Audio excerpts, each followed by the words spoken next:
আজকের এই প্রত্যাবর্তন দেখলে নিশ্চয়ই খুব আনন্দিত হতেন। একজন লেখককে নিজের ভাষার শহরে আসতে পুলিশের পাহারার প্রয়োজন হওয়াটাই আমাদের সময়ের এক বেদনাদায়ক সত্য। লেখকের জীবন রক্ষা করা শুধু একজন মানুষকে রক্ষা করা নয়, তার কথা বলার অধিকার, ভিন্ন মত প্রকাশের অধিকার এবং কলমের স্বাধীনতাকেও রক্ষা করা। আমি এমন একটা দিনের স্বপ্ন দেখি যেদিন কোনো লেখককে তার লেখার জন্য পুলিশের পাহারায় চলতে হবে না, কোনো মুক্ত চিন্তককে সত্য উচ্চারণের অপরাধে দেশ ত্যাগ করতে হবে না। আমার নিরাপত্তার দায়িত্ব নেওয়ার জন্য মাননীয় মুখ্যমন্ত্রী ও পশ্চিমবঙ্গ সরকারের প্রতি আমি আন্তরিকভাবে আবারও কৃতজ্ঞ। কৃতজ্ঞতা আনুগত্যের চুক্তি নয়, কৃতজ্ঞতার বিনিময়ে আমি আমার স্বাধীন চিন্তাকে বন্ধক দিই না, আবার মতভিন্নতাও আমাকে অকৃতজ্ঞ করে না। কোনো ভালো কাজের স্বীকৃতি দিতে দলীয় আনুগত্যের প্রয়োজন নেই, দ্বিমত প্রকাশ করতেও বিদ্বেষের প্রয়োজন নেই। আমি কোনো রাজনৈতিক দলের হয়ে এখানে কথা বলতে আসিনি, কোনো দলকে পরাজিত করতেও আসিনি। আমি এসেছি নারীর সমান অধিকার, মানবাধিকার, ধর্মনিরপেক্ষতা, যুক্তিবাদ, মুক্ত চিন্তা এবং বাক স্বাধীনতার পক্ষে কথা বলতে। আজকের দিনটি সাক্ষ্য দিচ্ছে ভয় চিরস্থায়ী নয়, নিষেধাজ্ঞা চিরস্থায়ী নয়, বন্ধ দরজাও চিরকাল বন্ধ থাকে না। আজ 1 অগাস্ট। অগাস্ট আমার জন্মের মাস, অগাস্ট আমার নির্বাসনের মাস, আজ থেকে অগাস্ট আমার প্রত্যাবর্তনের মাসও। 1994 সালের 8ই অগাস্ট আমাকে বাংলাদেশ ছাড়তে বাধ্য করেছিল তখনকার সরকার। রাতের অন্ধকারে আমার স্বদেশের দরজা আমার জন্য বন্ধ করে দেওয়া হয়েছিল। তারপর একের পর এক সরকার এসেছে, কিন্তু সেই দরজা আর খোলেনি। আর মাত্র 7 দিন পর আমার নির্বাসনের 32 বছর পূর্ণ হবে। স্বদেশের বাইরে কাটানো সময় এরই মধ্যে স্বদেশে কাটানো সময়কে অতিক্রম করেছে। রাষ্ট্র আমাকে দেশ থেকে সরিয়ে দিয়েছে, কিন্তু আমার ভেতর থেকে দেশকে সরাতে পারেনি। বাংলা ভাষাই আমার বহনযোগ্য স্বদেশ, যে স্বদেশ আমি সঙ্গে করে পৃথিবীর এক প্রান্ত থেকে আরেক প্রান্তে নিয়ে বেরিয়েছি। এক বাংলায় আমার জন্ম, আরেক বাংলায় হারিয়ে যাওয়া ঘর খুঁজে পেয়েছিলাম। শেষ পর্যন্ত একজন বাঙালি লেখকের জন্য 2 বাংলার কোথাও একটি ছোট ঘরও রইল না। ইউরোপ আমাকে নাগরিকত্ব, নিরাপত্তা এবং আশ্রয় দিয়েছে, আমি তার জন্য কৃতজ্ঞ। কিন্তু নাগরিকত্ব আর আপনত্ব এক জিনিস নয়। নিরাপদ বাড়ি পাওয়া যায়, ঘর তৈরি হয় ভাষা, স্মৃতি, সংস্কৃতি এবং মানুষের ভালোবাসায়। পশ্চিমবঙ্গের সঙ্গে সম্পর্ক আমার আজকের নয়। 70-এর দশকে ময়মনসিংহে বসেই কলকাতার সাহিত্য পড়েছি, গান শুনেছি, রেডিওতে নাটক শুনেছি। বাস্তবে দেখার আগেই বই, সুর আর মানুষের কণ্ঠের ভেতর কলকাতাকে আবিষ্কার করেছিলাম। 1978 সালে কিশোর বয়সী সেজুতি নামে একটি কবিতা পত্রিকা সম্পাদনা শুরু করি।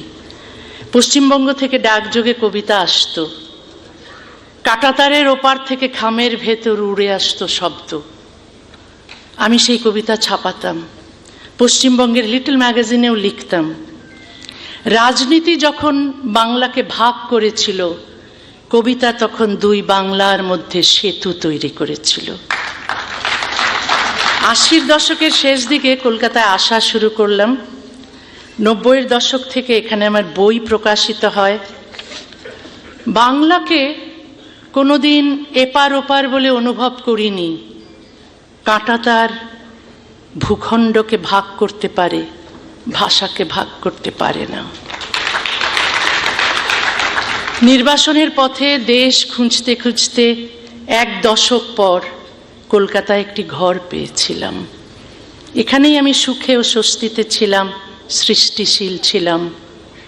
আমার বই দ্বিখণ্ডিত নিষিদ্ধ হয়েছিল।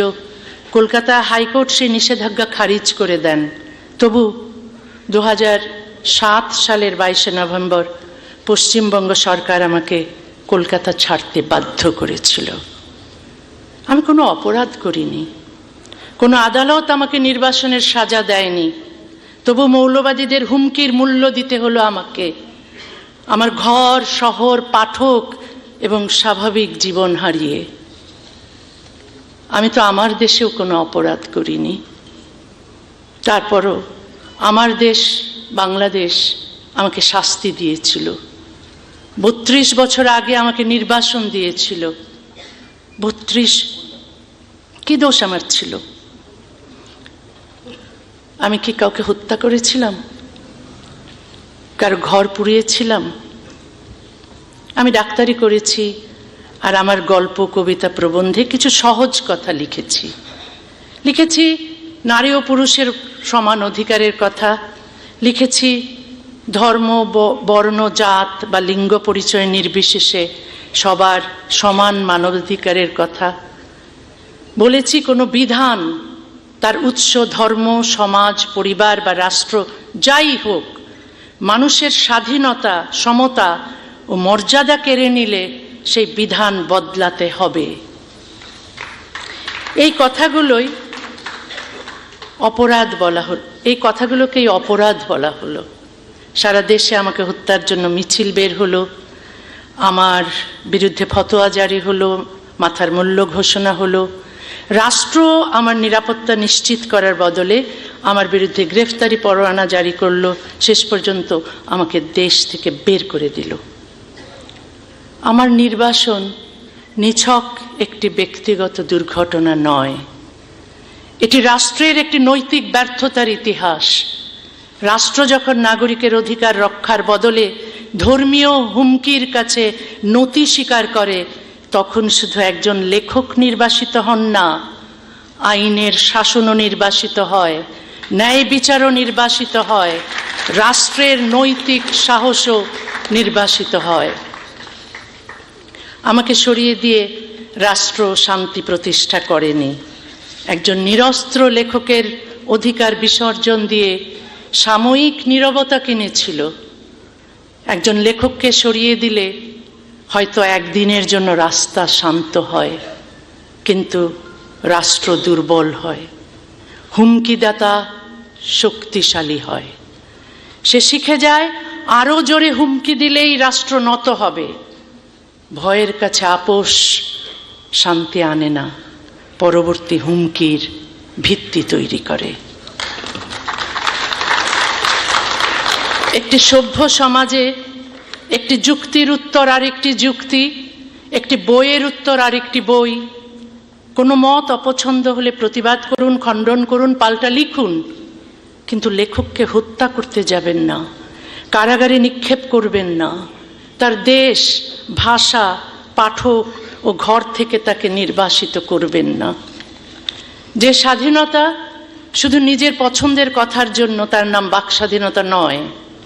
একটি সমাজের সভ্যতা বোঝা যায় তার অপ্রিয় ও অজনপ্রিয় মত কতটা নিরাপদ তা দিয়ে। মতভিন্নতা সভ্যতার স্বাভাবিক বৈশিষ্ট্য। মতের উত্তরে হত্যার হুমকি সভ্যতার পরাজয়। আমি কোনো মানুষের বিরুদ্ধে লড়াই করি না, আমি লড়াই করি অশুভ মতাদর্শের বিরুদ্ধে। সেই সব মতাদর্শের বিরুদ্ধে যেগুলো নারীকে পুরুষের অধীন করে, শিশুকে যুক্তির বদলে অন্ধ আনুগত্য শেখায়, ধর্মত্যাগ বা ঈশ্বরে অবিশ্বাসকে অপরাধ বলে এবং ভিন্ন ধর্ম ও ভিন্ন মতের মানুষকে ঘৃণা করতে বা হত্যা করতে শেখায়। আমি সব ধর্মীয় মৌলবাদের বিরোধী। ইসলামী মৌলবাদের বিরুদ্ধে আমি বেশি সরব, কারণ শৈশব থেকেই একে খুব কাছ থেকে দেখেছি। ইসলামী আইনে নারীর বিরুদ্ধে বৈষম্য দেখেছি, অমুসলিম, নাস্তিক ও মুক্ত চিন্তকদের ওপর নিপীড়ন দেখেছি, মানুষের ব্যক্তিগত জীবন, চিন্তা ও স্বাধীনতা নিয়ন্ত্রণ করতে দেখেছি, সারা বিশ্ব জুড়ে জিহাদি উগ্রপন্থীদের সন্ত্রাস ও হত্যাকাণ্ড দেখেছি। তাই এর নাম স্পষ্ট করে বলি। আমি সব ধর্মের মৌলবাদকে এক কাতারে রাখি না। অন্যান্য ধর্মের মৌলবাদের কথা বলে ইসলামী মৌলবাদকে আড়াল করি না। যে অন্যায় যেখানে ঘটবে, যে মতাদর্শ তার জন্য দায়ী, তাকে তার নাম ধরেই সমালোচনা করি। সত্যকে ভারসাম্যের নামে অস্পষ্ট করা নিরপেক্ষতা নয়, বরং তা সত্যের সঙ্গে আপোষ। ইসলামের সমালোচনা মুসলমানের প্রতি বিদ্বেষ নয়। মানুষের অধিকার আছে, মতাদর্শের কোনো অধিকার নেই। মানুষকে রক্ষা করতে হবে, মতাদর্শকে প্রশ্ন করতে হবে। মুসলমানের শুভাকাঙ্ক্ষী হওয়া মানে তাদের ধর্মীয় শাসনের বন্দিত্বে রেখে দেওয়া নয়। আমি চাই মুসলিম সমাজে মুক্ত চিন্তার চর্চা বাড়ুক, যুক্তিবাদী ও ধর্মনিরপেক্ষ মানুষের সংখ্যা বাড়ুক, নারীরা পূর্ণ সমানাধিকার পাক, কারো মানবাধিকার লঙ্ঘিত না হোক। কোনো মতাদর্শই সমালোচনার ঊর্ধ্বে নয়। ইসলামের সমালোচনা করা বা ইসলাম সম্পর্কে সত্য কথা বলা মুসলমানের প্রতি বিদ্বেষ নয়, বরং মুসলিম সমাজের সংস্কার, বিবর্তন ও মানুষের মুক্তির জন্য এই সমালোচনা অত্যন্ত জরুরি। আজ বিশ্বের অধিকাংশ গণতান্ত্রিক সমাজে খ্রিস্ট ধর্ম, হিন্দু ধর্ম, ইহুদি ধর্ম, বৌদ্ধ ধর্ম, কোনো ধর্মই নীতিগতভাবে সমালোচনার ঊর্ধ্বে নয়। ধর্ম ও ধর্মীয় প্রতিষ্ঠানের সমালোচনা করেই এসব সমাজ বহু পুরনো বৈষম্য ও কুসংস্কার থেকে বেরিয়ে এসেছে। খ্রিস্টান বিশ্বে ইনকুইজিশন ছিল। ঈশ্বরের অস্তিত্বে সন্দেহ করলেই এককালে মানুষকে মেরে ফেলা হতো। স্প্যানিশ ইনকুইজিশন এখন ইতিহাসের একটি অন্ধকার অধ্যায়। কিন্তু মুসলিম বিশ্বের বহু দেশে ইসলামী ইনকুইজিশন চলছে। ধর্মীয় অনুভূতিতে আঘাত লাগার আইন, ফতোয়া, কারাবাস, গণপিটুনি, হত্যার হুমকি এবং নির্বাসন সব কিছুর উদ্দেশ্য এক: সংস্কারক বা সমালোচকের মুখ বন্ধ করো। এই কারণেই মুসলিম সমাজের মুক্ত চিন্তকদের কেউ খুন হয়েছেন, কেউ কারাগারে, কেউ নির্বাসনে। আমরা যারা জীবনের ঝুঁকি নিয়ে ভিন্ন মত প্রকাশ করছি, আমরা চাই মুসলিম সমাজও অন্ধ আনুগত্যের শৃঙ্খল ভেঙে